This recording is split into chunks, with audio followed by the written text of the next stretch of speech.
इस कहानी को मैंने एडिट और अनुवादित किया है। धन्यवाद। अध्याय 131। यहाँ चिल्लाओ और झगड़ा मत करो। अगर तुम खाना चाहते हो तो दोपहर तक रुको और कतार में लग जाओ। रणविजय ने एक शब्द कहा और दूसरी मंजिल पर चला गया। उसने अभी अभी छोटी राजकुमारी को नहलाया था और मेंगमैन के लिए एक सुंदर हेयर स्टाइल बनाने वाला था। तभी उसने नीचे से लोगों को चिल्लाते हुए सुना। इस प्रकार रणविजय उन्हें व्यक्तिगत रूप से याद दिलाने आया और साथ ही उसे झाओ फैंग की थोड़ी याद आई। वह आदमी आम समय में रेस्तरां में रहना पसंद करता था। जब भी उसे ऐसी स्थिति का सामना करना पड़ता तो वह रणविजय का समय लिए बिना उसे संभाल लेता। अप्रत्याशित रूप से कुछ दिनों में रणविजय को लगा कि झाओ फैंग मददगार है। रणविजय को पता था कि झाओ फैंग क्यों नहीं आया, लेकिन वह इसके बारे में नहीं पूछेगा। अभी उसे बस यही चिंता थी कि मेंगमैन की अच्छी देखभाल कैसे की जाए, एक अच्छा घर पर रहने वाला पिता कैसे बने, वह अपनी छोटी राजकुमारी के लिए किस तरह के व्यंजन बना सकता है। रणविजय की उदासीन उपस्थिति ने हो लियांग और अन्य लोगों की भावनाओं को पूरी तरह से भड़का दिया। तुम मुझे अनदेखा कर रहे हो लियांग गुस्से से उबल रहा था। हो परिवार की कंपनियों का बाजार मूल्य लगभग 1 बिलियन युआन था। मैं हो लियांग एक साल के भत्ते के रूप में 20 मिलियन युआन रखता था। एक घटिया रेस्तरां के मालिक के रूप में तुम इतने शांत कैसे दिख सकते हो? क्यों? हो लियांग ने एक गहरी सांस ली और उसकी आंखें ठंडी हो गईं। उसने गुस्से से कहा, क्या तुम्हें नहीं लगता कि हमें लंबे समय तक इंतजार करवाने के लिए माफी न मांगना शिष्टता है? क्या तुम्हें नहीं लगता कि हमारी क्षमता में तुम्हारे रेस्तरां में आना सम्मान की बात है? हालांकि रणविजय ने उसे हल्के से देखा और सीधे दूसरी मंजिल पर चला गया। इस तरह की उपेक्षा ने हो लियांग के गुस्से को और बढ़ा दिया। जब उसने देखा कि रणविजय की आकृति सीढ़ी के प्रवेश द्वार पर लगभग गायब हो गई है तो उसने ठंडी आवाज में कहा, क्या आपको विश्वास है कि मैं आपके रेस्तरां को बंद करवा सकता हूं और उसे ठीक करवा सकता हूं? ओह, रणविजय ने जवाब दिया, उनकी नजरों में गायब हो गया। भाड़ में जाओ, वह बहुत दूर जा रहा है, बहुत दूर। मैंने पहली बार ऐसा मूर्ख देखा है। उद्धरण चिन्ह। कई लोगों ने आक्रोश के भाव से कहा। सोंगयंग, हो लियांग ने भौहें सिकोड़ते हुए कहा, इस रेस्तरां को बंद करवाने के लिए किसी को ढूंढो। मैं भी यही सोच रहा हूं, सोंगयंग ने व्यंग्यात्मक लहजे में कहा। अपना मोबाइल फोन निकाला और लोगों के सामने एक कॉल डायल किया। नमस्ते अंकल तियान, ये लिटिल यंग है। हाँ, मुझे एक रेस्तरां मिल गया है। फोन कॉल के बाद वे एक तरफ सफेद टेबल पर बैठ गए और इंतजार करने लगे। वे अपनी आंखों से रेस्टोरेंट का निरीक्षण होते देखना चाहते थे। रेस्टोरेंट के मालिक का घबराया हुआ चेहरा देखना सुखद था। वे लगभग 10 मिनट तक बैठे रहे। सीढ़ियों के कोने से एक कोमल आवाज आई, अच्छा, छोटी कार चलाने जाओ। फिर उन्होंने देखा कि एक बहुत ही समर्पित छोटी राजकुमारी सोफे के सामने चाय की मेज पर दौड़ती हुई आई और खेलने के लिए बगल से रिमोट कंट्रोल वाली कार खींच रही थी। मेंगमैन की शक्ल लोगों को बहुत पसंद आई, यहाँ तक कि हो लियांग और दूसरे लोग जो दुखी थे मेंगमैन को देखने के बाद आधे से भी कम चिड़चिड़े हो गए। कितनी सुंदर छोटी लड़की है, धुंधराले बालों वाली महिला ने कहा। बिल्कुल सही, उसका कोमल चेहरा देखो, कितना सुंदर गुलाबी है। मैं वास्तव में इसे निचोड़कर महसूस करना चाहती हूँ, एक और महिला ने मुस्कुराते हुए कहा। खैर, चाहे वह कितनी भी सुंदर और प्यारी क्यों ना हो, एक अविश्वसनीय पिता होना बकवास है, सोंगयंग ने नाक सिकोड़ते हुए कहा। जब थोड़ी देर बाद रेस्तरां का निरीक्षण किया जाना था, हो लियांग ने रणविजय पर अपनी आंखें टिकाते हुए कहा, मुझे देखना है कि वह अभी भी शांत होने का नाटक कैसे कर सकता है। उनकी बड़बड़ाहट रणविजय को सुनाई नहीं दी। हालांकि रणविजय को पता था कि उन्हें कोई मिल सकता है, लेकिन उसे इससे कोई फर्क नहीं पड़ा। कई जोशीले युवा पुरुष रणविजय की उनसे निपटने में रुचि नहीं जगा सके। जवानी और आक्रामकता की बात करें तो रणविजय उनसे 100 गुना ज्यादा घमंडी था। लेकिन उससे क्या, आखिरकार उसका अंत दुखद रहा। इस तथ्य ने लोगों को बताया कि चाहे कोई कितना भी घमंडी क्यों न हो, उसे एक दिन इसकी कीमत चुकानी ही पड़ेगी। पापा, चलो मेंगमैन के बगल में बैठो, मेंगमैन ने बचकानी आवाज में कहा, रिमोट कंट्रोल के साथ सोफे पर बैठने के लिए कूदने के बाद और अपने बगल की जगह पर अपनी प्यारी हथेली थपथपाए। ठीक है, रणविजय ने हंसते हुए कहा और मेंगमैन के बगल में बैठ गया और मेंगमैन को प्यार से देखा। हाँ, पापा कृपया बैठ जाए, मेंगमैन कार चलाने जा रही है। मेंगमैन ने उसे याद दिलाया। हाँ, मैं तैयार हूँ दीदी, हम तेज करो। पापा को अपने बगल में पाकर मेंगमैन ने सबसे ज्यादा मजा लिया। वह लगभग कुछ मिनट तक खेलती रही। क्या अभी तक कोई नहीं आया? हो लियांग प्रतीक्षा करने के लिए थोड़ा अधीर था। जल्द ही आ जाना चाहिए, सोंगयंग ने कहा और समय का अनुमान लगाने के लिए फोन पर नजर डाली। फिर उसने जवाब दिया, आने में लगभग 10 मिनट हैं। हो लियांग ने भौहें सिकुड़ी और एक हो कहा। वह बस खाना खाना चाहता था। रेस्तरां के मालिक ने उसे परेशान किया और उसका बहुत समय बर्बाद किया, इसलिए उसे मालिक को भी वैसा ही महसूस कराना चाहिए जैसा उसने महसूस किया। इस समय धुंधराले बालों वाली महिला खिड़की से बाहर देख रही थी और अचानक हैरान हो गई। उसने तुरंत कहा, अरे अरे अरे, ये देखो, हे भगवान, इतनी सारी लग्जरी कारें। इस काफिले में कोई बड़ा आदमी होना चाहिए, है ना? जैसे ही उसने ये कहा, हो लियांग सहित सभी लोग देखने लगे और चेहरा थोड़ा बदल गया। बाहर सड़क पर करीब 20 लग्जरी कारों का काफिला धीरे धीरे आगे बढ़ा। सभी कारें काले रंग की शेवरले सबअर्बन थीं और हर कार की कीमत 10 लाख से ज्यादा थी। हालांकि वे कारें शीर्ष लग्जरी कारें नहीं थीं, लेकिन ये शानदार था कि 20 से ज्यादा कारें एक साथ आईं। सड़क के दोनों तरफ से कई पैदल यात्री भी देखने के लिए रुक गए और भीड़ से कई तरह की चीखें निकलीं। हालांकि हुओ लियांग इस दृश्य को देखकर चुप रहा और गहराई से सोचता रहा। अचानक जैसे उसे कुछ याद आ रहा हो, उसका चेहरा पीला पड़ गया। उसने अपनी आवाज खो दी और कहा, वह उत्तरी जिले की जिया शानहाउ है क्या? इस पल बाकी सभी के चेहरे बदल गए। दक्षिण द्वीप की 4 भूमिगत सेनाएं काफी मशहूर थीं। उत्तरी जिले की जिया शानहाउ की आवाज भी हर समय सुनी जा सकती थी। साथ ही जिया शानहाउ ही वह अस्तित्व था जिसका वे इंतजार कर रहे थे। उनका जिक्र तो छोड़िए, उनके माता पिता भी जिया शानहाउ से बहुत कमतर थे। रेस्तरां से गुजरते ही जल्द ही काफिला धीमा हो गया। उनकी निगाहों में काफिला पूरी तरह से रुक गया। धमाका धमाका धमाका, दरवाजों के खुलने और बंद होने की तीव्र आवाज के साथ जिया शानहाउ काफिले के केंद्र की शेवरले सबअर्बन से बाहर निकला। वह शांत दिख रहा था और उसका चेहरा लंबा, बड़ी आंखें और छोटे बाल थे, जिससे वह एक व्यवसाय अभिजात वर्ग जैसा दिख रहा था। ये दृश्य देखकर हुओ लियांग ने अपना चेहरा बदला और कहा, हे भगवान, ये वास्तव में जिया शानहाउ है। क्यों? वह न्यू मून बे में क्यों दिखाई दिया? हे भगवान, क्या ये जिया शानहाउ के 4 संरक्षक नहीं हैं? ऐसा लगता है कि उनके पीछे के लोग न्यू लॉयल्टी ब्रदरहुड के अधिकारी हैं। वे किस परिस्थिति में एक साथ बाहर जा सकते हैं? सॉन्ग यंग ने चौंकते हुए कहा, वे यहाँ क्यों आते हैं? वे वास्तव में आ रहे हैं। वे इस रेस्तरां में आ रहे हैं। अरे, जिया शानहाउ अप्रत्याशित रूप से आ गया, ऐसा कैसे हो सकता है? उद्धरण चिन्ह। रणविजय और मिंग मेंग, जो उनके पीछे रिमोट कंट्रोल कार चला रहे थे, की परवाह किए बिना भीड़ ने चिल्लाना शुरू कर दिया। इन उद्गारों ने रणविजय को उधर देखने पर मजबूर कर दिया। रणविजय को पता था कि जिया शानहाउ किस लिए आ रहा है जब उसने उसे रेस्तरां में आते देखा। हालांकि जब रणविजय ने अपनी आंखें उदासीनता से घुमाईं और मिंग मेंग की ओर देखा, तो ये बता सकता था कि उसे उन लोगों में कोई दिलचस्पी नहीं थी जिसके लिए वे आ रहे थे। भीड़ की नज़र में जिया शानहाउ ने नेतृत्व किया और 40 से अधिक लोग रेस्तरां की ओर बढ़ गए। इसने पहले तो बहुत से राहगीरों को डरा दिया। मुद्रा को देखें, इसमें कोई संदेह नहीं था कि वे उपद्रवी थे। लोगों को लगा कि वे रेस्तरां पर हमला करने वाले हैं, लेकिन जब वे रेस्तरां के पास पहुंचे तो वे 40 से अधिक लोग दरवाजे के दोनों ओर बड़े करीने से पंक्तिबद्ध थे। जिया शानहाउ सिर्फ 3 आदमियों को लेकर रेस्टोरेंट में गया। लोगों ने पाया कि जिया शानहाउ और दूसरे लोग किसी बात पर झगड़ा करने नहीं आए थे। हा। रेस्टोरेंट में घुसने के बाद जिया शानहाउ ने सीधे रणविजय को देखा, धीरे धीरे चली, हंसी और कहा, नमस्ते बॉस मेहरा, आपको पहले से बताए बिना यहाँ आना गुस्ताखी है। कृपया मुझे माफ करें। धमाका। इस दृश्य ने हुओ लियांग और दूसरे लोगों को धूप वाले दिन बिजली गिरने जैसा महसूस कराया। उन्होंने कभी नहीं सोचा था कि जिया शानहाउ, एक असहनीय अहंकारी आदमी, रेस्टोरेंट में घुसने के बाद इतना कम प्रोफाइल वाला होगा। दीदी, हम। जिया शानहाउ और दूसरे लोग आए। मिंग मेंग की रिमोट कंट्रोल कार भी वहां चल रही थी। जब छोटी राजकुमारी ने देखा कि कार उसके सामने वाले व्यक्ति के पैर से टकराने वाली है, तो उसे पिछली बार कार पर हुई दुखद घटना याद आ गई। उसका चेहरा थोड़ा बदल गया और उसका शरीर डर के मारे रणविजय की बाहों में सिमट गया। धमाका। हल्की सी आवाज आई और रिमोट कंट्रोल कार आखिरकार जिया शानहाउ के चमड़े के जूतों से टकरा गई। आउच, मिंग मेंग ने चौंक कर कहा। उसकी बड़ी बड़ी साफ आंखें डर और चिंता से भरी हुई थीं। उसने डरते हुए कहा, मुझे माफ करें, मिंग मेंग का ऐसा करने का इरादा नहीं था। क्या तुम मेरी कार को कुचलने से परहेज करोगी? जब रणविजय ने उसकी दयनीय नजर देखी तो उसके चेहरे पर एक अजीब सा भाव जम गया।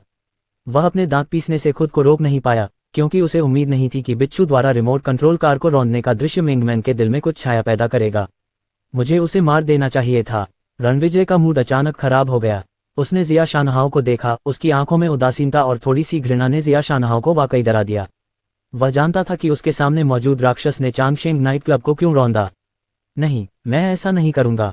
जिया शानहाउ ने मिंग मेंग की ओर देखा और जल्दी से कहा, मैं इतनी सुंदर छोटी राजकुमारी की रिमोट कंट्रोल कार को क्यों रौंदूंगा। जैसे ही शब्द निकले, रणविजय, मिंग मेंग और संबंधित पक्षों के अलावा अन्य लोगों ने अपनी दृष्टि बदल ली। हुओ लियांग और अन्य लोगों के चेहरे पर अविश्वसनीय भाव दिखाई दिए। जिया शानहाउ का पीछा करने वाले 3 लोगों की आंखें आश्चर्य से भरी थीं। उन्हें उम्मीद नहीं थी कि उनके मालिक के पास इतना प्यारा पल होगा। इस समय जिया शानहाउ को अन्य लोगों की नजरों की परवाह नहीं थी। वह रिमोट कंट्रोल कार लेने के लिए झुका, एक गर्म मुस्कान के साथ रिमोट कंट्रोल कार मिंग मेंग के हाथ पर रखने के लिए चला गया और कहा, मिंग मेंग, तुम वाकई प्यारी और सुंदर हो।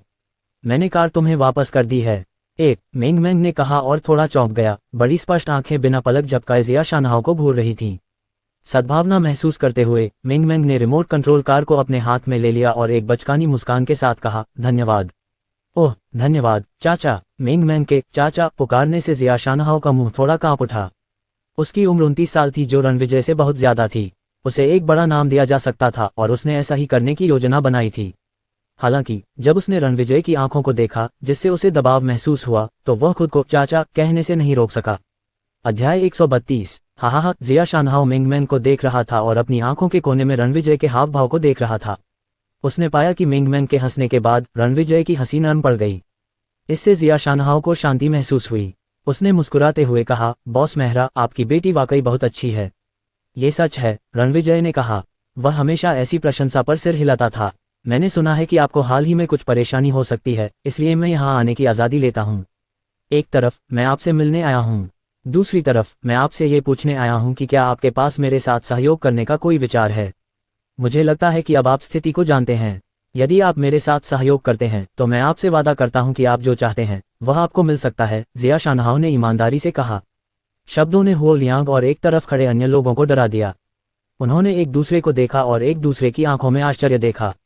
अभी अभी उन्होंने कहा कि यह रेस्टोरेंट बिना किसी ग्रेड के एक निम्न श्रेणी का रेस्टोरेंट है। अभी अभी उन्होंने कहा कि वे कोशिश करेंगे कि यहाँ का खाना उन्हें स्वर्ग जाने जैसा महसूस करा सके। अभी अभी उन्होंने कहा कि वे रेस्टोरेंट को बंद करवा देंगे और उसमें सुधार करेंगे। अब उन्हें एहसास हुआ कि जो व्यक्ति जिया शानहाओ को व्यक्तिगत रूप से यहाँ बुला सकता है और ईमानदारी से आमंत्रित कर सकता है, वह कोई साधारण व्यक्ति नहीं हो सकता। इस रेस्टोरेंट का कोई ग्रेड नहीं था, यहाँ तक कि जिया शानहाओ को भी हर समय खड़े होकर बात करनी पड़ती थी। हालांकि उन्होंने अभी तक भोजन का स्वाद नहीं चखा था, लेकिन वे स्वर्ग से डर गए थे। विशेष रूप से सोंग यंग, उसका चेहरा सबसे तेजी से बदला और उसके सिर से ठंडा पसीना बह रहा था। ये वही था जिसने किसी को इस रेस्टोरेंट को बंद करने के लिए बुलाया था। जिया शानहाओ के रवैये को देखते हुए इसमें कोई संदेह नहीं था कि अगर वे लोग आते जिन्हें उसने बुलाया था, तो जिया शानहाओ बॉस की दोस्ती पाने के लिए उनसे निपटने के लिए पहुंचती। वह जरूर फंस गया होगा। इस समय सोंग यंग का दिल कड़वाहट और तनाव से भरा हुआ था। वह चाहता था कि वे लोग धीरे धीरे आएं। हालांकि रणविजय अभी भी शांत था। उसने जिया शानहाओ को देखा और हल्के से कहा, मुझे इसकी जरूरत नहीं है। रणविजय के इनकार ने हुओ लियांग और अन्य लोगों को वास्तव में अपनी दृष्टि व्यापक बनाने पर मजबूर कर दिया। उसने जिया शानहाओ के साथ ऐसा किया, उनके साथ तो बिल्कुल नहीं। हालांकि उनके पास कुछ पृष्ठभूमि थी, लेकिन वे जिया शानहाओ जैसे दिग्गज की बराबरी नहीं कर सकते थे। जिया शानहाओ का एक शब्द ही उन्हें बर्बाद कर सकता था। आमतौर पर जिया शानहाओ से इस तरह बात करने वाले लोगों को पहले ही दंडित किया जा चुका होता है। लेकिन जिया शानहाओ की मुस्कुराहट और उसके पीछे चल रहे 3 लोगों के एक जैसे हाव भाव देखकर उन्हें पता चल गया कि उनके सामने का बॉस एक होनहार व्यक्ति है। ये सोचकर हुओ लियांग और अन्य लोग बेवजह चिंतित हो गए। उन्होंने वहां से खिसकने की कोशिश की, लेकिन वे डर गए। वे केवल शर्मिंदा होकर बैठे रह सकते थे। बॉस मेहरा, मुझे इतनी जल्दी मना मत करो, जिया शानहाओ ने हंसते हुए कहा। मैं ईमानदारी से आपके साथ सहयोग करना चाहता हूँ। यह मेरा व्यवसाय कार्ड है। यदि आपको, बॉस मेहरा, भविष्य में कोई परेशानी होती है तो कृपया मुझसे सीधे संपर्क करें। बातचीत के दौरान जिया शानहाओ ने अपनी जेब से एक व्यवसाय कार्ड निकाला और उसे धीरे से चाय की मेज पर रख दिया। फिर उसने सिर हिलाया और कहा, तो मैं आपको परेशान नहीं करूंगा। ठीक है, रणविजय ने कहा और हल्के से सिर हिलाया। जिया शानहाओ ने रणविजय को गहराई से देखा और फिर मिंगमैन को हाथ हिलाया और कहा, सुंदर मिंगमैन, अगली बार मिलते हैं। उसके बाद जिया शानहाओ अपने लोगों को ले गया। हुओ लियांग और अन्य लोगों ने स्थिति को देखकर राहत महसूस की। उन्होंने एक दूसरे को देखा और उन्हें पता था कि उन्हें रेस्तरां के मालिक के सामने अपनी गलतियां स्वीकार करनी चाहिए। इससे भी ज्यादा जरूरी बात यह थी कि जिन लोगों को बुलाया गया था उन्हें दूर रखा जाए। हालांकि जब सोंग यंग ने अपना मोबाइल फोन निकाला तो कुछ हुआ। अरे अरे अरे, देखो, कोई फिर से आ रहा है। हे भगवान, इस बार इतने सारे लोग आए हैं। घुंघराले बालों वाली महिला ने खिड़की से बाहर देखा और चारों ओर घूरते हुए कहा। भीड़ ने देखा और लगभग 40 वाहनों का एक काफिला आता हुआ देखा। उनमें से लगभग 20 मर्सिडीज बेंज थे, जबकि अन्य 20 सभी फरारी स्पोर्ट्स कार थीं। इतनी सारी स्पोर्ट्स कारें, क्या ये पूर्वी से ये हान नहीं है? हुओ लियांग ने घूरते हुए कहा। दूसरा पश्चिमी से डोंग तियानपेंग है। अरे, ये 2 बड़े लोग क्यों आ रहे हैं? सोंग यंग ने कहा और जब उसने स्थिति देखी तो एक ठंडी सांस ली। वे यहाँ आ रहे हैं। घुंघराले बालों वाली महिला ने अपना मुंह खोलते हुए और उदास दिखते हुए कहा। इस दृश्य ने उन लोगों को डरा दिया। उन्हें उम्मीद नहीं थी कि ये 3 बड़े लोग व्यक्तिगत रूप से इस रेस्तरां में आएंगे। ये हान, मुझे उम्मीद नहीं थी कि तुम, एक सन्यासी जो दुनिया में किसी की परवाह नहीं करता, यहाँ व्यक्तिगत रूप से आओगे। डोंग तियानपेंग, जो अपने 40वें दशक में था, ने कहा और मुस्कुराया। वह और ये हान एक ही समय में रेस्तरां के दरवाजे पर चले गए। मुझे उम्मीद नहीं थी कि मेरे बड़े भाई श्री डोंग भी व्यक्तिगत रूप से आएंगे। ये हान, जो लगभग 30 साल का था और बहुत आध्यात्मिक लग रहा था, ने मुस्कुराते हुए जवाब दिया। बॉस, रणविजय एक दुर्लभ प्रतिभा है। मैंने अभी अभी जिया शानहाओ को यहाँ से जाते देखा, डोंग तियानपेंग ने कहा। ओह, वह बहुत जल्दी आ गया। लेकिन श्री मेहरा जैसे लोगों के लिए जल्दी आने का कोई मतलब नहीं है। चलो श्री डोंग, आप पहले, ये हान ने कहा और डोंग तियानपेंग की ओर अपना हाथ बढ़ाया। चलो साथ चलते हैं, डोंग तियानपेंग ने कहा और उसी समय ये हान के साथ रेस्तरां में प्रवेश किया। वही दृश्य फिर से दिखाई दिया। डोंग तियानपेंग ने जिया शानहाओ की तरह ही एक ईमानदार निमंत्रण दिया और जाने से पहले एक बिजनेस कार्ड छोड़ा। हालांकि ये हान ने पहले मेंगमैन के साथ मुस्कुराते हुए बातचीत की। उसकी कोमल मुस्कान ने मेंगमैन को उसके साथ खेलने पर मजबूर कर दिया। आखिरकार ये हान ने अपने उद्देश्य को व्यंजनापूर्ण ढंग से कहा। रणविजय से कहा कि वह सिर्फ दोस्त बनाना चाहता था। ये कहा जा सकता है कि उसका तरीका ज्यादा कुशल था। उसने स्थिति का आकलन किया, रणविजय के साथ सावधानी से बातचीत की। लेकिन रणविजय को उनमें कोई दिलचस्पी नहीं थी। जब ये हान ने पाया कि रणविजय बातचीत नहीं करना चाहता तो उसने उसे एक बिजनेस कार्ड दिया और मुस्कुराते हुए चला गया। उनके जाने के बाद हो लियांग और अन्य लोग डर गए क्योंकि उनके शरीर नर्म हो गए थे। चलो चलो हम भी चलते हैं, सोंग यंग ने जल्दी से अपना मुंह खोला और कहा। हाँ चलो चलो चलो चलो, हो लियांग ने कहा। वह यहाँ 1 मिनट और नहीं रुकना चाहता था। इस रेस्टोरेंट में 15 मिनट से भी कम समय में उसका अभिमान चकनाचूर हो गया। उन्हें नहीं पता था कि दूसरों की तुलना में वे कितने कमजोर थे। यह कोई साधारण रेस्टोरेंट नहीं था, यह शैतान का रेस्टोरेंट था। जब वे एक साथ खड़े होने वाले थे तो सूट पहने 3 आदमी अंदर आए। इन आदमियों के नेता ने सोंग यंग की ओर देखा और चिल्लाया, इस रेस्टोरेंट का मालिक कौन है? हमें एक रिपोर्ट मिली थी कि इस रेस्टोरेंट की डाइट हाइजीन अयोग्य थी। रेस्टोरेंट के शेफ के पास कोई स्वास्थ्य प्रमाण पत्र नहीं था। रेस्टोरेंट की कीमतें दुर्भावनापूर्ण रूप से अधिक थीं, जिससे लोग सोंग यंग एक पल में लगभग डर गया जबकि उसका दिल उछल रहा था। वह एक हाथ से वक्ता का मुंह ढकने के लिए भागा। फिर वह रणविजय की ओर मुड़ा, जो अभी भी शांत था और एक बदसूरत मुस्कान लिए हुए था जो रोने से भी बदतर थी। उसने कहा, गलतफहमी, ये सब गलतफहमी है। मुझे लगता है कि तीनों बड़े भाई गलत जगह आ गए होंगे। फिर वह सूट पहने उन लोगों की ओर मुड़ा और बोला, तुम गलत जगह आ गए हो। यह अगला रेस्तरां है जो योग्य नहीं है। यह रेस्तरां इतना उच्च स्तरीय और उत्तम दर्जे का है, यह अयोग्य कैसे हो सकता है? ये पूरी तरह से गलत है। चलो वहां चलते हैं और देखते हैं। उसके बाद सोंग यंग और हो लियांग ने तीनों लोगों को रेस्तरां से बाहर खींच लिया। रणविजय ने हल्की हंसी हंसी और अपना सिर हिलाया। रणविजय को न तो भूमिगत ताकतों में और न ही घमंडी अमीर बच्चों में कोई दिलचस्पी थी। वह उनकी चापलूसी भी नहीं सुनता था। अगर वे लोग उसके लिए काम करने के लिए भी हाथ पांव मारते तो भी रणविजय सहमत नहीं होता। रणविजय को उनके लिए काम करने देना तो दूर की बात है। कितना हास्यास्पद मजाक है। समय 19:30 बज गया। लिन्हाई स्टेडियम, जिसमें 80,000 लोग बैठ सकते थे, एक बहुत ही लोकप्रिय संगीत कार्यक्रम आयोजित करने जा रहा था। लेकिन 82,000 से ज्यादा टिकटें बिक चुकी थीं। टिकटें बिक जाने के बाद 2,000 सीटें जोड़ी गईं। हर कोई कॉन्सर्ट की लोकप्रियता को समझ सकता था, इसलिए इसे एक शानदार कॉन्सर्ट कहना अतिशयोक्ति नहीं होगी। शाम के 7:30 बजे ज़ुकियान धीरे धीरे फैशनेबल पुरुषों के कपड़ों में मंच के केंद्र में चली गई, साथ में कदमों की आवाज भी थी। नमस्ते सभी, ज़ुकियान ने नमस्ते कहने के बाद कहा, आपने कुछ दिन पहले मेरा नया गाना सुना होगा। मैं यहाँ उनके शानदार समर्थन के लिए श्री हानयान को धन्यवाद देना चाहता हूँ। अब मैं आपको अपना पहला गाना एक्ट पेश करता हूँ। ओह वाह, दर्शकों ने तालियां बजाईं और जयकारे लगाए। वहां 80,000 लोग थे और उनमें से आधे से भी कम लोगों की ताली की आवाज गड़गड़ाहट जैसी थी। अब सभी की तालियां बजाना तो दूर की बात है।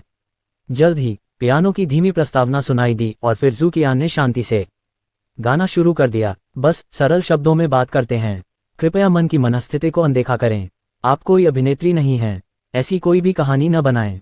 जैसे ही गाना बजा, मैदान में सन्नाटा छा गया। हालांकि कई लोग गाने के साथ गुनगुना रहे थे, लेकिन उनकी आवाजें सुपर हाई क्वालिटी वाले उपकरणों के कारण दब गई। एक गाना खत्म होने के बाद ज़ुकियान ने एक पुराना गाना गाया। फिर उसने जोर से कहा, अगला गाना आप क्या सुनना चाहते हैं? मुझे जोर से बताओ। जैसे ही उसके शब्द निकले, सभी प्रशंसक उत्साहित हो गए, तरह तरह की बातें चिल्लाने लगे। लेकिन धीरे धीरे दर्जनों लोगों द्वारा संचालित आवाज एक धार बन गई। अस्पष्ट, अस्पष्ट, अच्छा अस्पष्ट, प्रियतम के लिए। जैसे ही संगत बजने लगी, ज़ुकियान गहरे प्रेम में गाने लगी। अब वैसे भी हमारा रिश्ता अस्पष्ट है, इसलिए आपको मैच खोजने में शर्मिंदगी महसूस करने की जरूरत नहीं है।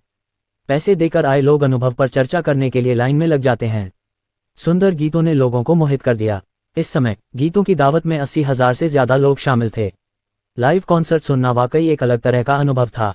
गाना खत्म होने के बाद प्रशंसकों ने एक और नया गाना गाने के लिए चिल्लाया, टाइरो टाइरो। ज़ुकियान मुस्कुराया और अपना सिर गंभीरता से हिलाया।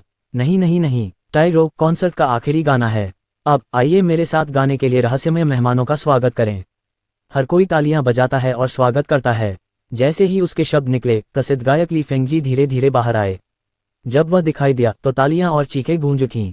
जब उसने और ज़ूकियान ने एक साथ 2 गाने गाए तो ज़ूकियान कपड़े बदलने और आराम करने के लिए बैक स्टेज पर लौट आया। दूसरे दर्जे के 2 अन्य कम लोकप्रिय गायक अतिथि शो में आए। उन्होंने क्रमशः एक गीत गाया, फिर ज़ूकियान फिर से मंच पर आए और कई गीत गाए। अंत में अंतिम गीत टाइरो शुरू हुआ।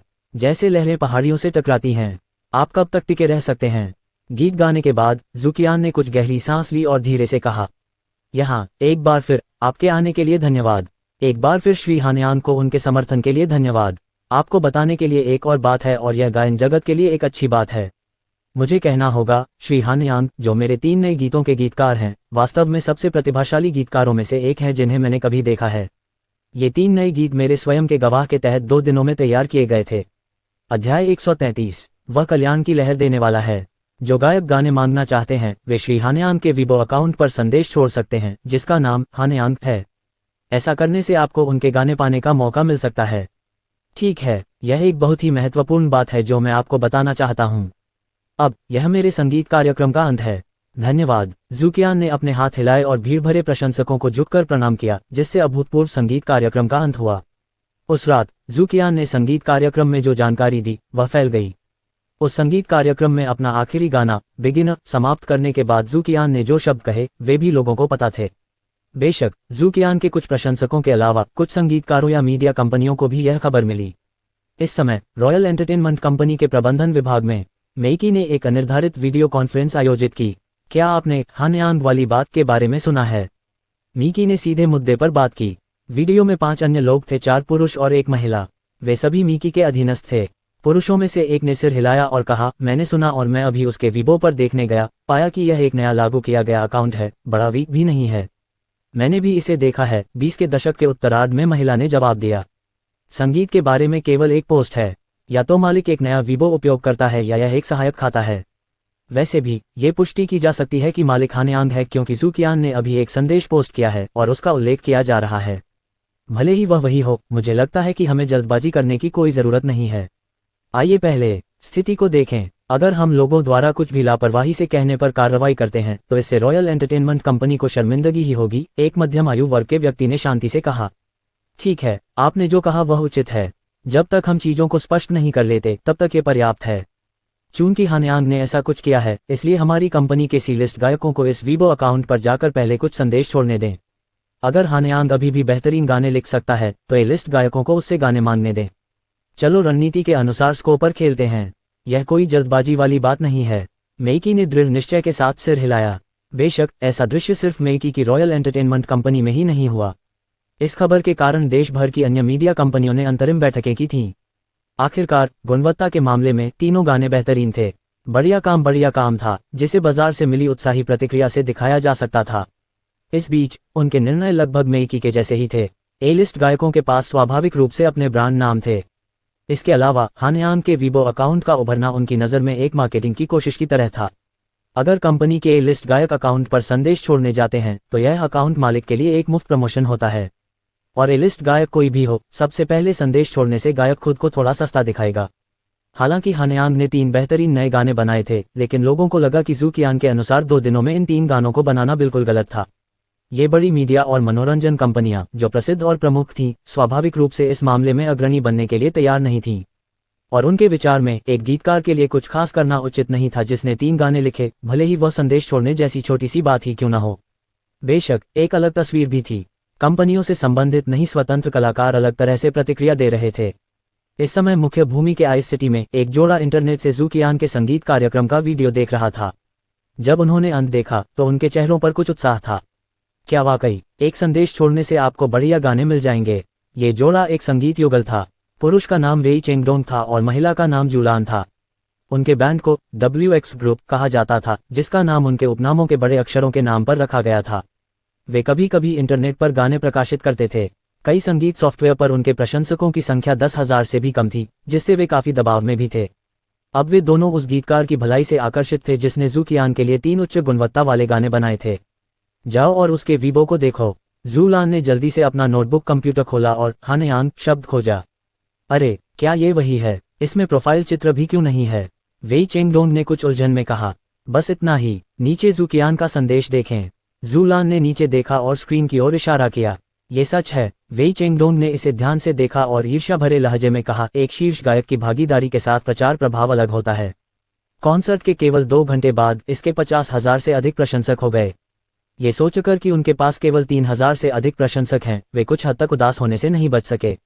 दूसरों से ईर्ष्या करने की कोई ज़रूरत नहीं है, हम बस अपने सपनों के लिए कड़ी मेहनत करते हैं। जू लैन ने दिलासा देते हुए कहा, चलो नीचे एक संदेश छोड़ते हैं।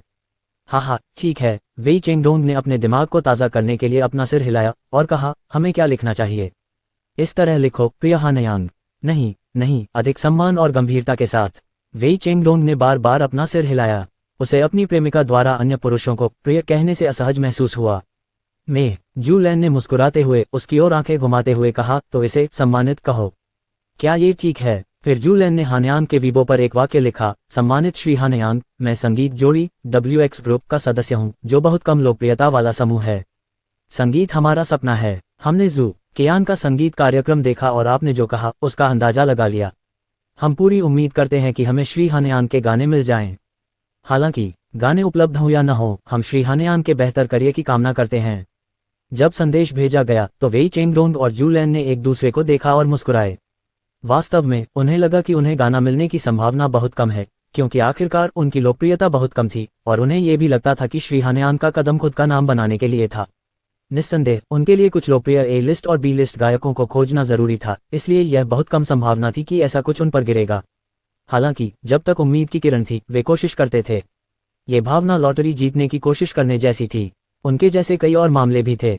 लोगों ने मौका लेने के विचार के साथ एक संदेश छोड़ा। दूसरी तरफ जब अनन्या रेस्तरां में लौटी तो उसके चेहरे पर कुछ थकान थी, न केवल उसके काम की वजह से, बल्कि उसके पहले दिन एल्बम की खराब बिक्री के प्रदर्शन की वजह से भी, जिसे भयानक भी कहा जा सकता है। हालांकि वर्तमान में एल्बम बाजार अपेक्षाकृत स्थिर था, लेकिन संदर्भ मानकों का एक सेट भी था। पहले दिन 10,000 से अधिक को साधारण एल्बम माना जाता था और 50,000 से अधिक को छोटी उपलब्धि माना जा सकता था। 1 लाख से अधिक एक उच्च गुणवत्ता वाला एल्बम था और केवल कुछ सुपर लोकप्रिय लिस्ट गायकों के एल्बम ही एल्बम रिलीज के पहले दिन 2 लाख से अधिक हो सकते थे। फिर बात यहीं आकर खत्म हुई। अनन्या के एल्बम की रोजाना बिक्री 1,000 से कुछ ज्यादा थी। हालांकि रिलीज के सिर्फ 12 घंटे बाद ही, फिर भी नतीजा बुरा ही कहा जा सकता है। अनन्या थोड़ी चिड़चिड़ी थी और शारीरिक और मानसिक रूप से थकी हुई महसूस कर रही थी। दूसरे काम करने की इच्छा न होने की वजह से वह जो फेई के साथ रेस्तरां में रुकी और कुछ देर सोई। देर रात में मेंगमैन को सुलाने के बाद अनन्या बिस्तर पर लेटी हुई थी। उसे कुछ हद तक अनिद्रा महसूस हो रही थी। दूसरी तरफ जो फेई भी सो नहीं रही थी। वह अपने निजी मोबाइल फोन से जू कियान के कॉन्सर्ट का वीडियो देख रही थी और बीच बीच में अपने ऑफिस के मोबाइल फोन से अनन्या के एल्बम की बिक्री और दूसरी जानकारी भी चेक कर रही थी। एल्बम की बिक्री कैसी चल रही है? अनन्या ने धीरे से पूछा। 1,700 से ज्यादा। जो फेई ने अपने हेडफोन उतारे, मुंह में चुस्की लेते हुए धीमी आवाज में जवाब दिया। ओह, अनन्या ने हार मानकर जवाब दिया। जब वह पहली बार एंटरटेनमेंट सर्किल में शामिल हुई तो उसका पहला एल्बम पहले दिन 30,000 से ज्यादा बिका, लेकिन अब ये 2,000 तक भी नहीं पहुंचा था। इससे अनन्या को एक पुरानी चीनी कहावत याद आ गई, क्या बूढ़ा लियानपो अब भी जवान आदमी की तरह खाता है? लियानपो प्राचीन चीन में एक सेनापति था जो जवानी में बहुत बहादुर और मर्दाना था। इसका इस्तेमाल ये बताने के लिए किया जाता है कि चीजें बदल सकती हैं। अनन्या एंटरटेनमेंट सर्किल में वापस लौटी। उम्मीद है कि वह फिर से उपलब्धियां हासिल करेगी। वह जानती थी कि यह मुश्किल है, लेकिन उसने उम्मीद नहीं की थी कि यह इतना मुश्किल होगा। उसने शुरू में सोचा था कि जब वह रॉयल एंटरटेनमेंट कंपनी में वापस आएगी तो कंपनी उसे बहुत ज्यादा निवेश करेगी, जिससे उसे आधे प्रयास में 2 गुना परिणाम मिलेगा, लेकिन अब ऐसा लग रहा था कि चीजें उम्मीद के मुताबिक नहीं थीं। तो जूरवोयू के एल्बम की बिक्री के बारे में क्या? अनन्या ने थोड़ी निराशा के साथ पूछा। अनन्या को पहले जूरवोयू से आगे निकलने का भरोसा था, लेकिन ये सुनकर कि उसके अपने एल्बम की बिक्री इतनी खराब थी, उसे अब खुद पर कोई भरोसा नहीं रहा। वह जो फेई ने हिचकिचाते हुए कहा, और उसकी अभिव्यक्ति कुछ हद तक शर्मिंदा थी। उसका एल्बम अभी अभी 20,000 से ऊपर गया है। 20,000। अनन्या की आंखों से उदासी की एक लकीर उभरी। बड़ी बहन यान, मुझे लगता है। जो फेई अनन्या को दिलासा देना चाहती थी। शब्द निकलने से पहले अनन्या ने अपना सिर थोड़ा हिलाया और कहा, चलो सो जाते हैं और कल काम के बारे में बात करते हैं। इतना कहने के बाद अनन्या ने अपना शरीर झुकाया, अपनी टिमटिमाती आंखों से खिड़की से बाहर देखा। उसकी आंखें और भी थकी हुई लग रही थीं और धीरे धीरे अपनी सोई हुई बेटी मेंगमैन पर तैर रही थीं। अपनी बेटी के प्यारे नाजुक गाल को देखते हुए अनन्या शांत हो गई। अगली सुबह जब अनन्या उठी तो उसका चेहरा दुबला पतला लग रहा था। अपने दांत ब्रश करने और अपना चेहरा धोने के बाद वे दूसरी मंजिल पर गए और लिविंग रूम में बैठ गए। अनन्या ने एक पल सोचा और धीरे से आह भरी। फे, चलो काम पर चलते हैं। अब झो फेई ने कुछ उलझन में कहा, मम्मा, नाश्ता नहीं। रणविजय ने मिंगमैन के बालों में कंघी करते हुए उत्सुकता से पूछा। मुझे भूख नहीं है। अनन्या थोड़ी चिढ़ गई। रणविजय द्वारा बनाया गया स्वादिष्ट भोजन भी उसके लिए कम आकर्षक हो गया। तुम नाश्ता किए बिना कैसे रह सकती हो? क्या तुमने अंडा फ्राइड राइस और नूडल सूप पर्याप्त मात्रा में खा लिया है? फिर मैं तुम्हारे लिए कुछ और करूंगा। रणविजय ने अपना सिर थोड़ा हिलाया और कहा, हाँ, मामा मिंगमैन के साथ नाश्ता करेंगी। जब तुम्हारा पेट भर जाएगा तभी तुम काम पर जा सकती हो। मिंगमैन ने अपना मुंह फुलाते हुए पूरी गंभीरता से कहा। ये सुनकर अनन्या थोड़ा स्तब्ध रह गई और रणविजय की ओर देखने लगी। ऐसा लग रहा था कि यह पहली बार था जब उसने अनन्या के लिए अपनी चिंता व्यक्त की थी। ठीक है, मामा तुम्हारे साथ नाश्ता करेंगी और फिर काम पर जाएंगी। अनन्या ने धीरे से मुस्कुराया। रणविजय की चिंता से उसका उदास मूड ठीक हो गया। मिंगमैन के बालों में कंघी करने के बाद रणविजय सीधे नीचे चला गया, कुछ खीरे और टमाटर लेने के लिए माउंट न्यू मून चला गया। इस दौरान दहेई और लिटिल हेई हर समय रणविजय के साथ थे। दहेई के मोटे शरीर ने जानबूझकर या अनजाने में रणविजय और मुर्गियों के बीच की दृष्टि को अवरुद्ध कर दिया और उसके चेहरे पर कुछ असहज भाव भी थे। अगर वह बोल सकता था तो उसके मन में यह बात जरूर होगी, उफ, मुझे इतनी मुर्गियां नहीं खानी चाहिए थीं। अब मुझे क्या करना चाहिए? दहेई के नेतृत्व में केवल 2 दिनों में दोनों ने 12 मुर्गियां खा लीं और पाया कि मुर्गियों की संख्या दूर से देखने पर स्पष्ट रूप से कम हो गई थी। इसलिए दहेई कुछ बड़े बत्तखों और हंसों को खाने के लिए तैयार था, कम से कम संख्या में संतुलन बनाए रखने के लिए। लेकिन अप्रत्याशित रूप से दहेई और लिटिल हेई द्वारा 2 बड़े हंसों को मारने और आग जलाने की तैयारी करने के ठीक बाद रणविजय वहां आ गया। इससे दोनों लोग डर गए। उन्होंने जल्दी से आग बुझाए और मैं एक प्यारा बच्चा हूं कहते हुए चुपके से पालतू जानवरों के क्षेत्र में वापस भाग गए। अध्याय 134। वास्तव में रणविजय ने पशुधन क्षेत्र में मुर्गियों पर ध्यान नहीं दिया था। उसे इस बात की परवाह नहीं थी कि 2 खाने वाले कुछ पशुधन खा रहे हैं। हालांकि रणविजय को आश्चर्य हो सकता था अगर उसे पता चलता कि दोनों खाने वाले कितनी तेजी से खाते हैं। इस डर से बहुत जल्द ही पशुधन खा लिया जाएगा। रणविजय दहेई और लिटिल हेई के साथ माउंट न्यू मून से निकल गया। उफ, दहेई ने एक लंबी सांस छोड़ी, अपनी बड़ी हथेली से अपनी छाती थपथपाई ताकि पता चले कि वह अभी कितना डरा हुआ था। वो लिटिल हेई ने भौहें सिकुड़ी और अपना सिर हिलाया और दहेई पर चिल्लाया। दहेई जानता था कि लिटिल हेई कह रहा था कि हम अब और नहीं खा सकते। दहेई ने पशुधन क्षेत्र को देखते हुए कुछ बार अपनी आंखें घुमाईं। वाह वाह वाह। दहेई ने अपनी हथेली से कुछ देर तक इशारे किए, जो लिटिल हेई से कहने जैसा था, चलो कुछ बत्तख और हंस खाते हैं और उसके बाद हम तय करेंगे कि क्या करना है। लिटिल हेई ने सोचा और अपना सिर हिलाया। ओह, अपनी बड़ी हथेली को हिलाते हुए दहेई लिटिल हेई के साथ जल्दी से पहाड़ के पीछे जंगल में भाग गया। उन्होंने सुबह माउंट न्यू मून के देशी मुर्गियों का आनंद लिया। ये कहा जा सकता है कि उनका नाश्ता रेस्तरां में उससे भी बेहतर था। रणविजय ने कुछ खीरे और टमाटर उठाए और अनन्या के लिए पारंपरिक नाश्ता ठंडे नूडल्स बनाने की तैयारी की। कोल्ड नूडल्स एक विशेष कोरियाई भोजन था जो पीढ़ी दर पीढ़ी चला आ रहा था और इसे सबसे अच्छे व्यंजनों में से एक माना जाता था। कोल्ड नूडल्स के लिए बकव्हीट एक आवश्यक सामग्री थी। भोजन का स्वाद ठंडा, चिकना और लचीला था और अपने मीठे, खट्टे, तीखे, मसालेदार और सुगंधित स्वादों के कारण यह एक लोकप्रिय व्यंजन बन गया था। बेशक माउंट न्यू मून का आटा भी ठंडे नूडल्स के लिए एक घटक के रूप में इस्तेमाल किया जा सकता है क्योंकि एक प्रकार का अनाज सबसे लोकप्रिय सामग्री थी।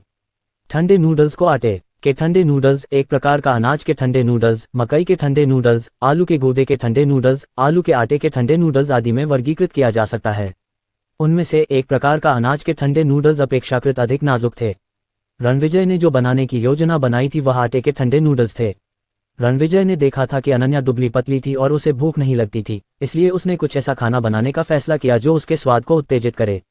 खट्टे और मसालेदार ठंडे नूडल्स स्वाभाविक रूप से सबसे अच्छे विकल्पों में से एक थे। बेशक मुख्य कारण यह था कि रणविजय के पास वर्तमान में पर्याप्त खाद्य सामग्री नहीं थी। अभी भी कुछ सोयाबीन थे जिन्हें रणविजय अच्छी तरह से नहीं जानते थे। वापस रेस्तरां में रणविजय ने सबसे पहले नूडल सूप और अंडे का फ्राइड राइस तैयार किया। लियांग मिंग और अन्य लोग खाने की तैयारी कर रहे थे जब उन्होंने देखा कि रणविजय अभी भी खाना बना रहा था। बालों की तरह पतले पके हुए नूडल्स का एक छोटा कटोरा पानी में रखा गया था। रणविजय द्वारा तैयार सूप और कटे हुए खीरे और टमाटर को देखकर लियांग मिंग को अचानक कुछ याद आया और उसने कहा, बॉस, क्या आप ठंडे नूडल्स बनाने जा रहे हैं? मम्मा, मुझे भी कुछ चाहिए। लियांग मिंग ने अपनी आंखों में चमक भरते हुए कहा, जरूर, मेरा अनुमान है कि 2 और ठंडे नूडल्स होंगे। रणविजय ने जवाब दिया, तो मुझे भी एक कटोरा चाहिए। युकिंग ने तुरंत दोहराया। उनकी बातें सुनकर झाओ दाहू और सन डोंगहेंग ने कहा, हम भी इसे आजमाना चाहते हैं। वे रेस्तरां में कोई भी नया खाना नहीं छोड़ने वाले थे। यहाँ तक कि तले हुए अंडे का चावल और नूडल सूप, जो आम व्यंजन थे, का भी बहुत स्वागत किया गया और अन्य व्यंजनों के बारे में कोई संदेह नहीं था। रणविजय ने उन्हें देखा और अंत में अपना सिर हिलाया। नूडल सॉस तैयार करने के बाद रणविजय ने नूडल्स डाले और फिर खीरे के टुकड़े, टमाटर और अन्य सहायक सामग्री डाली और अंत में उसने ऊपर से कुछ तिल छिड़के। जल्द ही अनन्या, जोऊफी और मेंगमेंग के लिए ठंडे नूडल्स तैयार हो गए। क्योंकि ठंडे नूडल्स बनाने के लिए नूडल्स पर्याप्त नहीं थे, इसलिए उसे दूसरों के लिए नूडल सूप से नूडल्स का उपयोग करना पड़ा। वाह, वे बहुत अच्छी खुशबू देते हैं। लियांग मिंग की ठंडे नूडल्स को वापस खाने की मेज पर ले गई और धीरे से उन्हें सूंघा। ताज़ा और आरामदायक गंध ने उसे प्रशंसा करने से नहीं रोका। हालांकि विपरीत दिशा में यू किंग ने सीधे खाया। ठंडे नूडल्स लचीले, चबाने योग्य, ठंडे और हल्के थे। सूप चिकना था और गले को नम कर सकता था। मसालेदार और नमकीन सामग्री मीठे और खट्टे स्वाद के साथ तुरंत लार को आकर्षित करती है, जिसने उसकी भूख को बहुत उत्तेजित किया। ये बहुत स्वादिष्ट है। मुझे अब तक ठंडे नूडल्स का स्वाद नहीं पता था। ये खट्टा और ताज़ा है। कमाल है। यू किंग नूडल्स के कई कौर खाने के बाद रुकी और तारीफ की। ठंडे नूडल्स खट्टे, मसालेदार और स्वादिष्ट थे, जो साफ नूडल सूप के बहुत समृद्ध स्वाद से बिल्कुल अलग थे। नूडल्स खाने के नए तरीके ने लियांग मिंग की और अन्य लोगों को स्वाद के आनंद की दावत में डुबो दिया। दूसरी मंजिल पर अनन्या, जो परेशान थी और उसे भूख नहीं थी, ने खट्टे और मसालेदार स्वाद में हल्की मिठास के साथ ठंडे नूडल्स का पहला निवाला लिया। नूडल्स की शुद्ध खुशबू के साथ मिलकर अनन्या की जीभ पर तुरंत विजय प्राप्त हुई।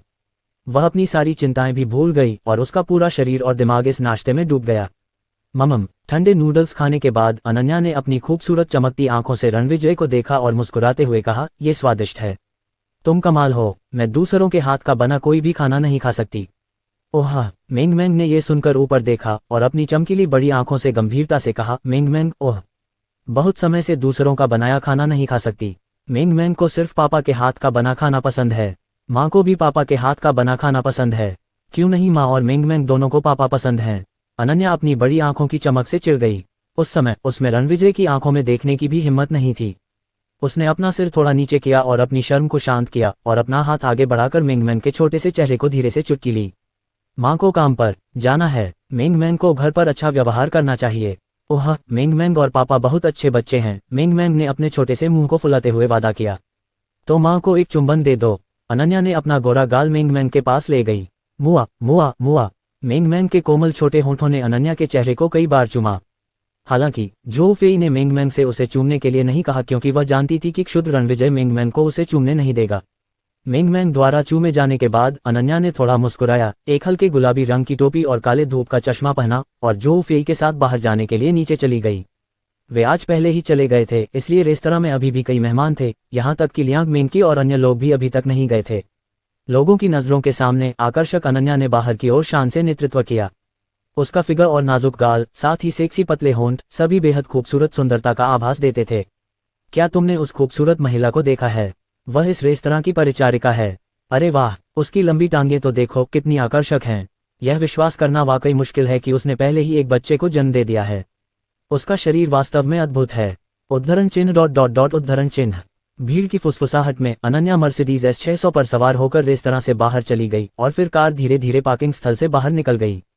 हालांकि इन भनभनाहटों को सुनने के बाद लियांग मिंग की ने चुपचाप नाक भान सिकुड़ी और बुदबुदाया, क्या चुलबुली लड़कियां हैं। हाँ, तुम इतनी ईर्ष्यालु क्यों लग रही हो? यू किंग ने चुटकी ली। ओह, एक ऐसे बॉस पर क्रश होना अनुचित है जिसकी पत्नी बहुत खूबसूरत हो। ये सही है। मेरी राय में हमारी मिंग की को इसका आनंद लेने के लिए किस्मत में नहीं है। झाओ दाहू ने भी यही कहा। लेकिन मुझे लगता है कि झाओ फैंग भी बहुत सुंदर है। मिंग की, अगर तुम एक प्रेमी खोजना चाहती हो तो तुम उस पर विचार कर सकती हो। यू किंग ने मुस्कुराते हुए कहा। बकवास। लियांग मिंग की ने दोनों की तरफ आंखें घुमाई और गुस्से से कहा, तुम दोनों एक बेशर्म जोड़ी हो। चलो, हमने जो कहा वह सच है। यू किंग ने मुंह सिकुड़ते हुए जवाब दिया। अरे, वैसे लगता है झाओ फैंग कई दिनों से अनुपस्थित है। झाओ दाहू ने अचानक कहा। हाँ, उसने कहा कि हाल ही में उसके पास करने के लिए कुछ नहीं था। यू किंग ने उत्सुकता से कहा। झाओ फैंग ने उनसे बात करते समय कहा कि वह हाल ही में मुक्त होगा, लेकिन यह अजीब था कि यह कहने के कुछ समय बाद ही वह गायब हो गया। तो कौन जानता है, हो सकता है कि वह कहीं कुछ बुरा कर रहा हो। लियांग मिंग की ने धीरे से कहा। लियांग मिंग की को लगा कि झाओ फैंग की शक्ल सूरत खूबसूरत से ज्यादा कुछ नहीं है। वह ज्यादा परिपक्व और शांत आदमी को पसंद करती थी जो बहुमुखी हो और उसका ख्याल रखता हो। रणविजय संयोग से उस तरह का व्यक्ति था। सबसे पहले उसकी शक्ल बहुत अच्छी लग रही थी और वह बहुत परिपक्व और शांत था। वह अपनी बेटी मेंगमेंग को लाड़ प्यार कर रहा था। इसके अलावा वह एक बेहतरीन पियानो मास्टर था। सबसे महत्वपूर्ण बात, उसने जो खाना पकाया था वह शब्दों में बयां करना मुश्किल था। रणविजय की हर खूबी लियांग मिंग की को आकर्षित कर रही थी। ठीक है, मुझे ये दूध पीने के बाद काम करना है और मैं दोपहर के भोजन के लिए भी नहीं आ पाऊंगा। अफसोस, यहाँ भोजन के बिना काम चलाना वाकई मुश्किल है। यूकिन किंग ने आह भरी। यह आसान है, मैं दोपहर को तुम्हें खाना भेज दूंगा। झाओ दाहू ने अपनी पीठ सीधी करते हुए धीरे से खांसी। जब अवसर आया तो वह इसे जाने नहीं दे सका। नहीं, मुझे इसकी जरूरत नहीं है, यूकिन किंग ने आदतन मना कर दिया। सच में, तुम्हें दोपहर का भोजन भेजने की जरूरत नहीं है। अहम, इतना स्वादिष्ट फ्राइड एग राइस, इतना शुद्ध और साफ नूडल सूप, इतना खट्टा, मसालेदार और ताज़ा ठंडा नूडल्स, इतना स्वादिष्ट दूध और यहाँ तक कि बॉस द्वारा बनाए गए घर के बने व्यंजन भी। कोई बात नहीं, तुम्हें इसकी जरूरत नहीं है। मेंकी और मैं दोपहर में और खा सकते हैं, झाओ दाहू ने व्यंग्यात्मक ढंग से कहा। हर बार जब वह कहता तो यूकिन किंग का चेहरा थोड़ा बदल जाता और आखिरकार उसकी आंखें झाओ दाहू को घूर रही थीं। एक खर्राटे के साथ यूकिन किंग ने धमकी भरे लहजे में कहा, किसने मना किया? मैं चाहती हूं कि तुम दोपहर को मेरे लिए लंच लाओ। अगर यह नूडल्स है तो इसे मत लाओ क्योंकि वे आसानी से सूख जाते हैं। इसके अलावा दोपहर को मुझे 1.5 भाग फ्राइड एग राइस और 3 कप दूध दे दो। अगर कोई डिश है तो ले लो, यूकिन किंग ने कहा। हाँ मेरी रानी, झाओ दाहू ने एक व्यंग्यात्मक मुस्कान के साथ उत्तर दिया। यूकिन किंग दूध पीने के बाद पहले चली गई, जबकि झाओ दाहू डाइनिंग टेबल को साफ करने के बाद लियांग मेंकी के साथ रेस्तरां से चली गई। दूसरी तरफ अनन्या और जोऊ फी भी कंपनी में आ चुके थे। जब वे ऑफिस फ्लोर पर पहुंचे तो उन्होंने देखा कि जूर वोयू को 5 या 6 लोगों ने घेर रखा है। अनन्या को देखकर जूर वोयू ने अपने कदम रोक लिए। आंखों में तिरस्कार के भाव के साथ उसने बेबाकी से कहा, अनन्या, तुम इतनी जल्दी क्यों आ गई? अपने एल्बम की बिक्री के बारे में चिंता? हाँ, मैंने तुम्हें मनाने की कोशिश की है कि तुम मेरे एल्बम के दिन ही एल्बम रिलीज न करो, लेकिन तुमने मेरी बात नहीं मानी और फिर भी मुझसे प्रतिस्पर्धा करने की कोशिश की। नतीजा देखो, तुम्हारे चेहरे पर जोरदार तमाचा लगा है। हो, तुम किस बारे में बात कर रही हो? जोऊ फी ने कहा जैसे कि वह उसे समझ नहीं पाई हो। मूर्खतापूर्ण व्यवहार कर रही हो, जू रोयू के एजेंट ने अपने चेहरे पर एक अजीब भाव के साथ कहा। एक मरियल आदमी ने उसी दिन एल्बम रिलीज किया जिस दिन रोयू ने किया था और रोयू से तुलना करने की योजना बनाई थी। हालांकि ऐसा लगता है कि एल्बम की सिर्फ 2000 से ज्यादा प्रतियां बिकी हैं। अध्याय 135। हाँ, एक नवागंतुक से हार गई। ये वाकई मजेदार है। क्या अफसोस है, आखिरकार वह मर चुकी है। अभी भी ऐसे सपने हैं जिन्हें छोड़ा नहीं जा सकता। निराश मत हो, उनके आसपास के कुछ अन्य लोगों ने भी इसी तरह के व्यंग्य के साथ कहा। ये देखकर अनन्या कुछ हद तक नाराज हो गई। हालांकि जोऊ फेई ने हल्की मुस्कान दी और कहा, तो तुम यही बात कर रही हो? हाँ, ये बहुत मजेदार है। तुम्हें पता है क्या, ये किसी ऐसे व्यक्ति से बेहतर है जिसने कनेक्शन पाने की पूरी कोशिश की। इसके अलावा मुझे लगता है कि किसी ऐसे व्यक्ति के लिए जो hyaluronic एसिड वाला चेहरा बनाता है, दूसरों को आंकना मजेदार है। तुम किसकी बात कर रही हो? जू रोयू का चेहरा अचानक बदल गया। उसने जोऊ फेई को घूरते हुए देखा। इस युग में कॉस्मेटिक सर्जरी एक चलन था और जू रोयू कोई अपवाद नहीं थी। उसने अपना चेहरा थोड़ा सा एडजस्ट किया और ज्यादा सुंदर दिखने लगी। जोऊ फेई की आमने सामने की आलोचना ने उसे लगभग क्रोधित कर दिया। मैं किसके बारे में बात कर रही हूँ? क्या तुम्हें इसका कोई अंदाजा नहीं है? जोऊ फेई ने व्यंग्य से भरी आंखों से फुसफुसाया। व्यंग्य के मामले में जोऊ फेई अभी तक किसी से नहीं डरती थी। इन नौसिखियों के लिए जो उन्हें ताना मारने की हिम्मत करते हैं, अगर वह पीछे नहीं हटती तो उसे जोऊ फेई नहीं कहा जाता। कठोर बात करने का क्या मतलब है? जू रोयू के एजेंट ने व्यंग्य किया। अब पूरी कंपनी में कौन नहीं जानता कि उस मरने वाले का एल्बम परिणाम क्या है। हमारे रोयू के साथ उसकी तुलना करना दिवास्वप्न है। तुलना? जोऊ फेई ने मूर्खतापूर्ण भाव से उत्तर दिया। हम उससे तुलना क्यों करें?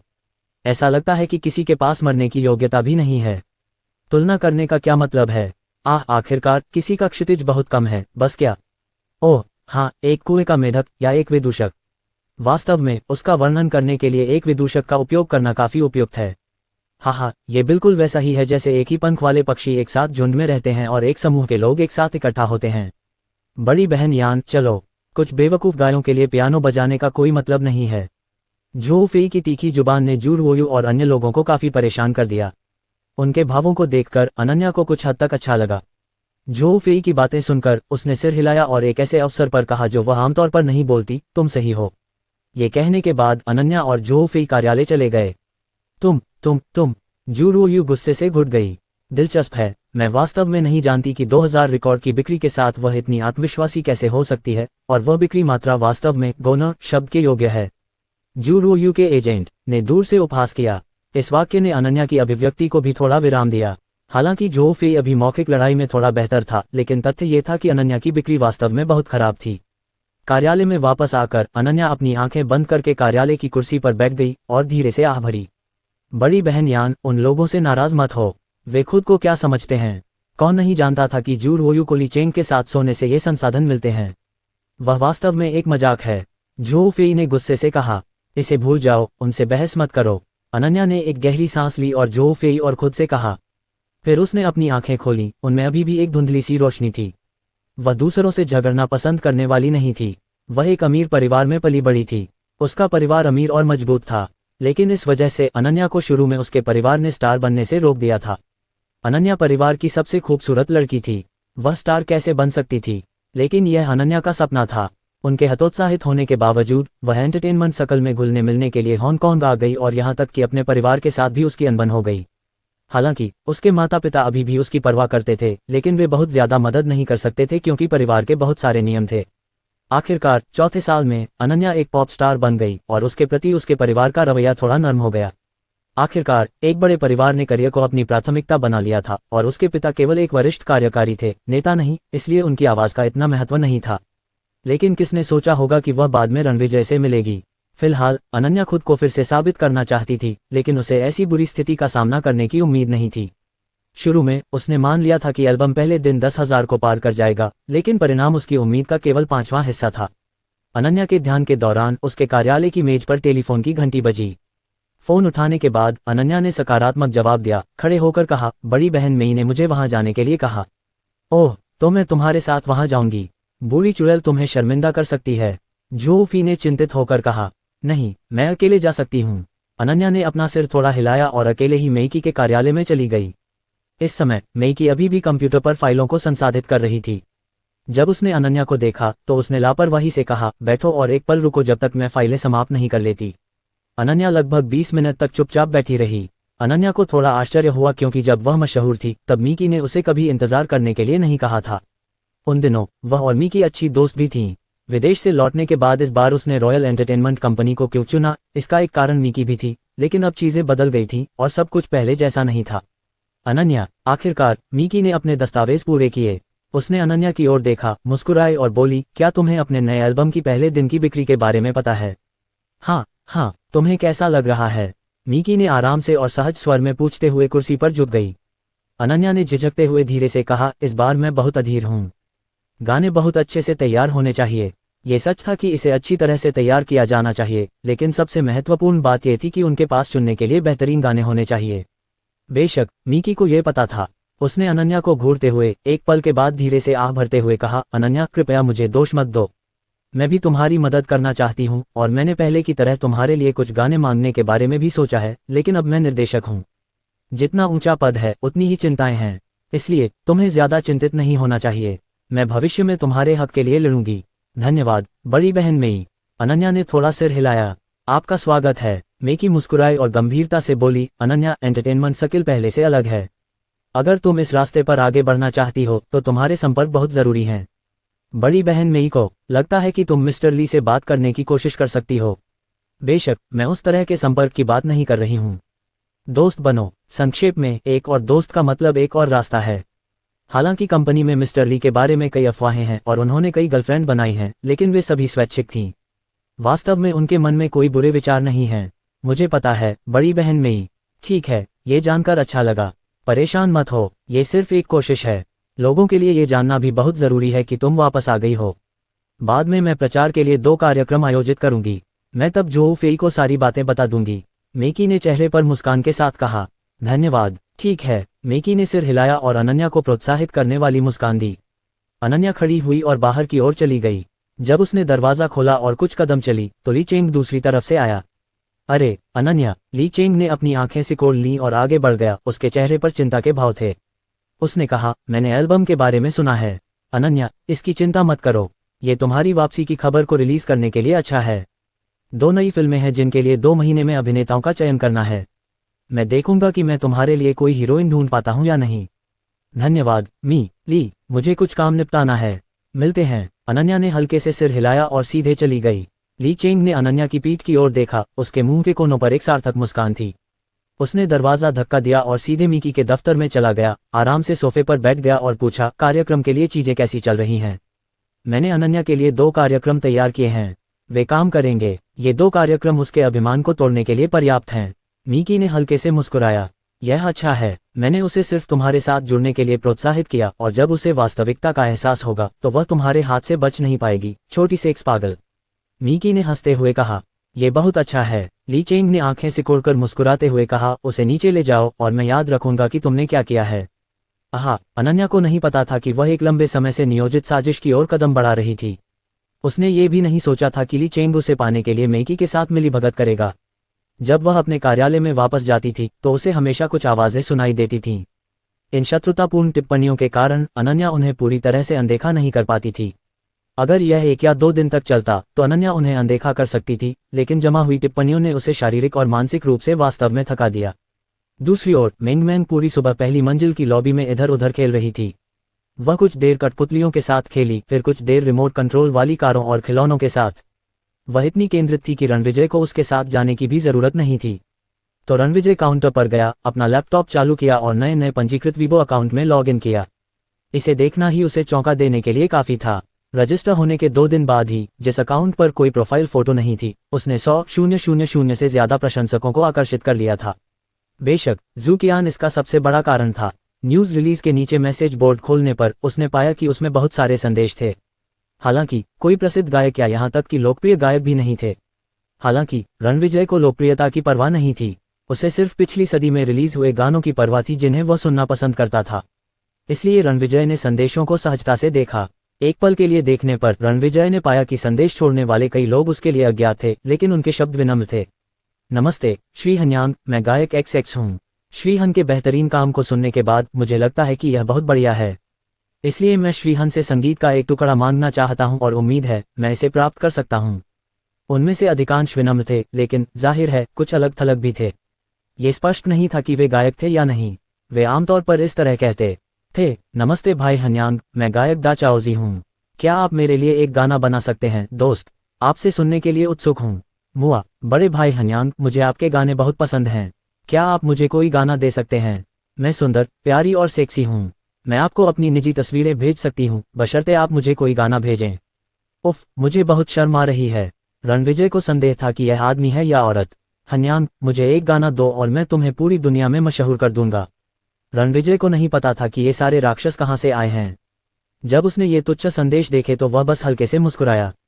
लोग इंटरनेट पर सर्फिंग करके बस कुछ मौज मस्ती कर रहे थे। कभी कभी इस तरह का जवाब लोगों को हंसा देता था और यही तथाकथित अद्भुत टिप्पणी थी। रणविजय को लगा कि उसने जो जवाब देखे उनमें से ज्यादातर मुख्य रूप से मनोरंजन के लिए थे।